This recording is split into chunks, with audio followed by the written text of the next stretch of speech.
Michel-Chevry, c'est une grande dame qui a marqué la politique guadeloupéenne et je dirais même aussi sur le plan national. C'est une femme de caractère, ça a été souvent rappelé. Et puis c'est une femme avec qui j'ai eu plaisir à échanger, notamment l'an dernier, lors des municipales, et j'ai pu constater qu'elle avait toute sa verve, toute cette envie, toute cette passion pour le pays Guadeloupe. Et c'est une grosse perte pour la Guadeloupe. Et je tenais à être présent en tant que conseiller régional pour saluer sa mémoire aujourd'hui. Puis ce qui est important, je pense, c'est qu'aujourd'hui la politique doit être menée avec conviction. Et Madame Michel-Chevry, qu'on l'aime ou qu'on l'aime pas, au moins elle tranchait le sujet. C'est ce dont nous avons besoin encore aujourd'hui pour la Guadeloupe, plus que jamais. C'est des personnes qui sont en capacité de dire les choses, avoir un franc-parler et toujours, j'ai envie de dire, de faire progresser aussi ce pays parce que c'est sa passion, elle a dédié sa vie à la politique. Il faut aussi saluer sa famille parce que c'est des sacrifices aussi personnels dans sa vie personnelle. Et je me tenais à être là aussi pour adresser toutes mes condoléances à la famille de Mme Michel-Chevry. Écoutez, là, avec le décès de Lucette, c'est une page de l'histoire politique de la Guadeloupe qui se tourne. Une grande dame, comme j'ai eu l'occasion de le dire, qui ne laissait personne indifférent. On pouvait l'aimer, on pouvait la détester, mais personne ne pourrait rester indifférent. Donc Lucette s'en va. C'est une nouvelle histoire qui commence. Elle a laissé derrière elle des œuvres qui ont permis à la Guadeloupe d'avancer, donc il faudra retenir ça. Et c'est vrai, en tout cas, j'adresse en tout cas mes sincères condoléances à toute sa famille parce que je pense que ça doit être douloureux. Celle qui a ouvert la voie pour certains d'entre nous à les destins nationaux, celle qui a commencé aussi publiquement, en tout cas, à commencer à sensibiliser la population sur le fait qu'il fallait qu'on réfléchisse sur notre avenir en matière de responsabilité sur le territoire.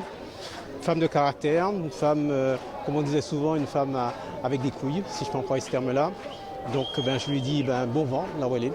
Et encore une fois, mes sincères condoléances à ses enfants et à ses petits-enfants.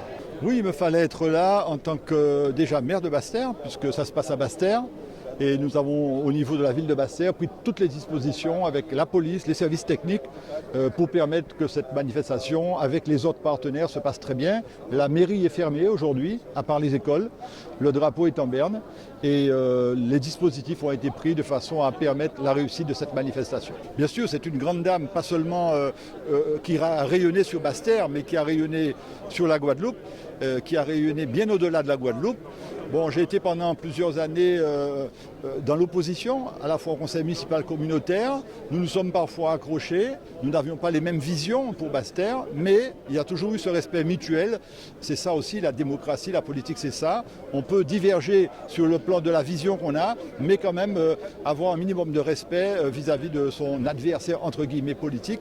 Et de ce côté, ça s'est toujours passé sereinement entre Michel-Chevry et moi-même. Bien sûr, c'est un jour important parce que voilà, ce sont les funérailles de Michel-Chevry qui est quand même connu bien au-delà, on l'a dit, de la Basse-Terre. Beaucoup d'agents ont tenu à participer et à être présents. C'est la raison pour laquelle j'ai donné je dirais congé à tous les agents de la ville pour pouvoir se rendre à ces funérailles. Encore une fois, sauf les écoles, puisque symboliquement, c'était le jour aujourd'hui de la rentrée des écoles. Eh bien, comme tout le monde, c'est sa ténacité, sa détermination, mais aussi ses lumières,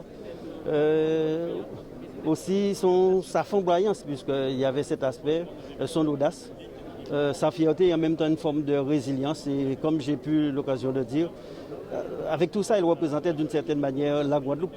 Mais il y avait la femme politique, mais la présence de sa famille a montré aussi qu'il y avait cette mère qui savait donner, qui savait apporter à ses proches. Et malgré l'exigence qu'elle a pu avoir, on sait que celles et ceux qui étaient proches d'elle ont su bénéficier de son attention et de sa bienveillance.